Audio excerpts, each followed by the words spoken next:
Time to make a hot pastry treat that only takes a few minutes to prepare. Let's make some quick and easy apple turnovers on the One Pot Chef.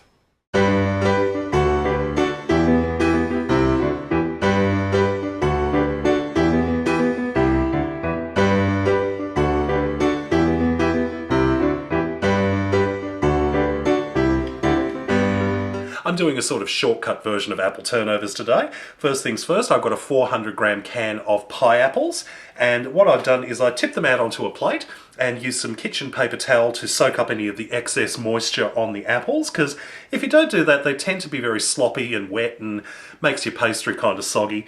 And once you've done that, just chop them up into little pieces, just like little cubes or something. To that I'm going to add in 2 tablespoons of brown sugar and about a teaspoon of ground cinnamon.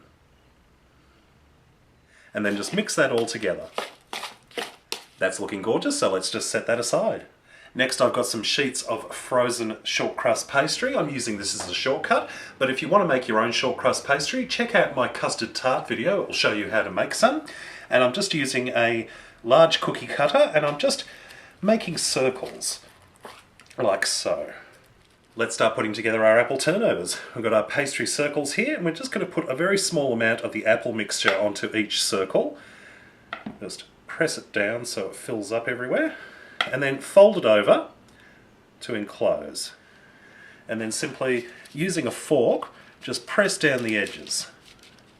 That looks good. Now just move on with the rest. I made about 30 of these all up using 4 sheets of pastry, but it all depends on roughly how big you make them. And I've just beaten egg in a coffee mug, and I'm just brushing over the egg over each one of the little pastries. This will make them nice and golden when they go in the oven.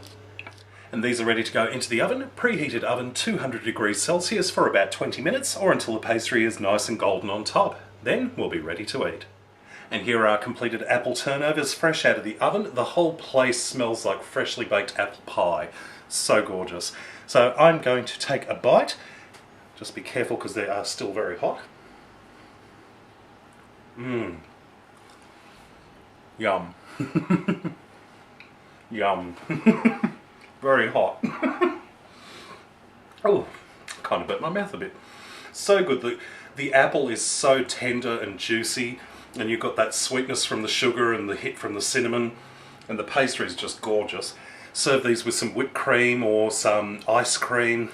Perfect dessert. Well, I hope you've enjoyed this recipe. Check out my other videos at OnePotChefShow.com. And until next time, see you later.